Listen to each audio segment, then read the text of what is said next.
Weewaawo Yesu omulungi yeebazibwe. Nkulamusizaako ne mukwano gwange kansuubire nti oli bulungi olw'ekisa kya Katonda si weewaawo.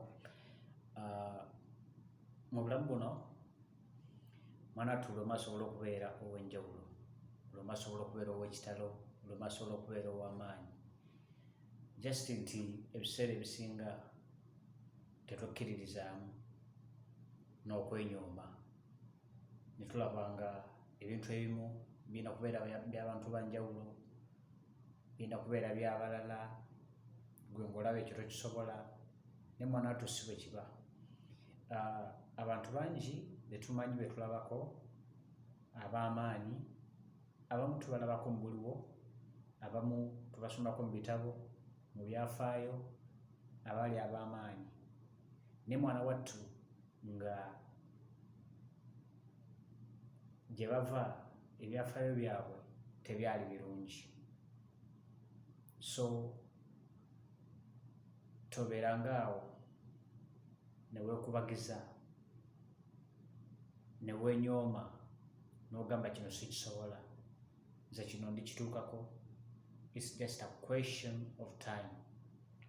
Ngenda kukuwa personalities nga bana mu Bayibuli okukuyambako okutegeera kye njogerako. Kantalekere Musa. Musa ffenna tumumanyi bw'osoma ekitabo eky'Okuva, Exodus, okuva essula ey'okusatu olunyiriri olusooka, Katonda bwe yayita Musa okumutuma e Misiri okununula abaana ba Isirayiri okubaggya mu mikono gya Falaawo gye baali bali mu buwambe, yamusanga alunda nte ku ttale.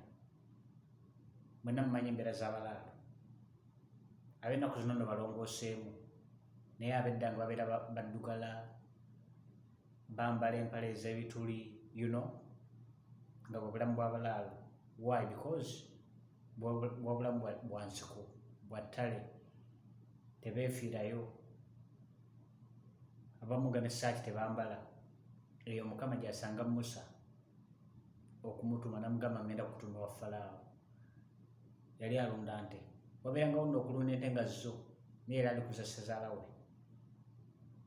Oh my God! Mu Buganda waliwo olugero olugamba nti omuko omwavu ayasa nkumulumbe. Omanyi kye kitegeeza okuba nga gwalunda ente za ssezaalawo gye wajja omukazi ate obeere nga gwalunda ente zaayo. My God, kiba kiraze wala. Naye Katonda tatunuulira ebyo. Naye tasobola kutuma muntu alunda nte za ssezaalawe ng'ate ssezaalawe yalina abaana n'abakoddomi n'ab'eŋŋanda, naye atume gwe alunda ente za ssezaalawo. Musa yagenda okwetunuuliramu bw'ati, n'amugamba naye Mukama, bino by'oŋŋambye biki? N'agendayo nti Falaawo n'amutandikira wa? Era banambuuza nti yanantumye. Yamugamba genda, ojja mugamba nze am who I am, nze akutumye. Musa n'agenda n'aggya abaana ba Isirayiri mu mikono gya Falaawo. Bw'onoosomayo esitolo ojja giraba. Omuntu owokubiri ye Kabaka Dawudi. Bayibuli emwogerako ng'omusajja eyalina omutima ng'ogwa Katonda. Naye nkusese, Samwiri ekisooka essula 15 olunyiriri lwa 17, Katonda atuma Samwiri okugenda mu nju ya Yese okufuka kabaka amafuta mu nju eyo. Dawudi ke kaana akali akato akasembayo mu famire. Samwiri n'agenda, bw'atuukayo ne bayita bonna batabani ba Yese, abalungi abalabika obulungi, abayivu, abagogofu, kali nga kali ku ttale kali mu kulunda. Naye buli Samwiri gwe yatunulangako, Mukama ng'amugamba si y'oyo. Samwiri gwe yatunulangako n'amaaso ge ng'alowooza y'ono, Mukama n'amugamba si y'oyo. Bonna ne balabika ng'abaweddeyo, bonna ne baggwaayo abaaliwo. Samwiri kyava abuuza Yese nti naye musajja gwe abaana bo bonna baweddeyo? Neerabira n'okwerabira nga kali tebakataddeko na birowoozo. N'amugamba baweddeyo, nti okakasa? N'amugamba waliyo kamu akali ku ttale akali mu kulunda ente. n'amugamba bakaleete. Dawudi bw'amuleeta agenda okuyingirawo bw'ati, ekisa kya Katonda nga weekiri, nga ye kabaka, yali ku ttale ng'alunda. Olaba ndowooza gye nkujja ne gye nkutwala, bonna ba great people baabajjanga ku ttale nga balunda. David is said to be one of the greatest kings. Dawudi ayogerwako nga omu ku bakabaka ab'amaanyi bannaggwano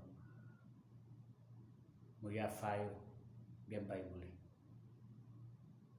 Yusuf bw'osoma mu lubereberye sula kutandika ku 37, 38, 39, yali ku ttale ng'alunda ne baganda be gye baamutundira e Misiri. Bwe bamutunda n'asibwa mu kkomera.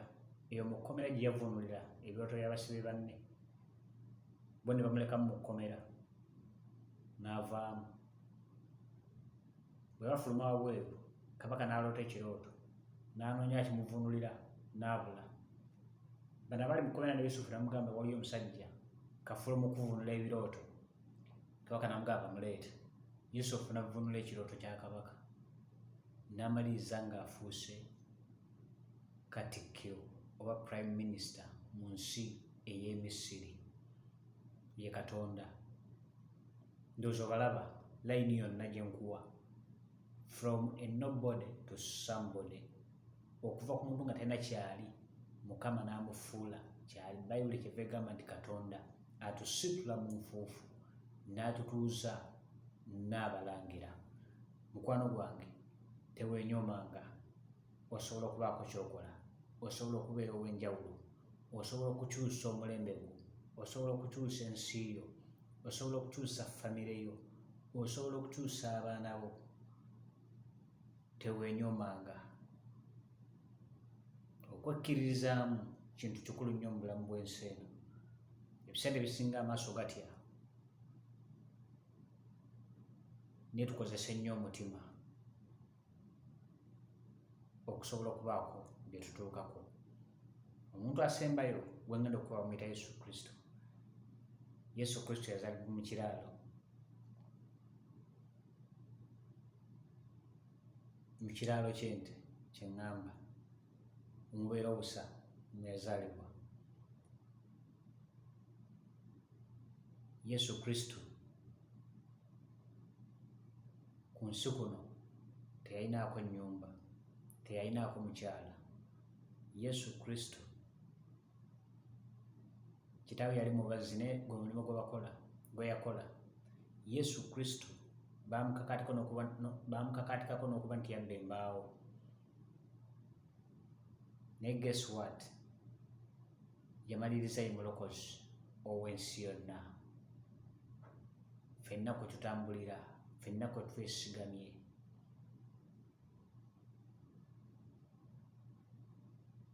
Kubanga agamba yajja tube n'obulamu era mu bujjuvu bwabwo. Yaleeta bulamu bwe twali nga tubuze, n'atuzaawula. Ye mutabani w'omubazzi, ye mubazzi. Okuva mu bantu bonna abaali nga tebalina kye bali, omuntu gw'otunuulira n'olaba nti ono kaki kayinza okuvaamu. Nga ne bwe ba miitingi tebakuwayo yadde eddakiika emu okubaako ne kyeyogera. Mwana wattu Katonda n'akukyusa n'otandika okugasa. Era nsabye nti Mukama akunkwatireko ofuuke omuntu agasa mu community, mu society, mu family, mu ssomero, ku mulimo, wonna w'oba oli obeera omuntu agasa.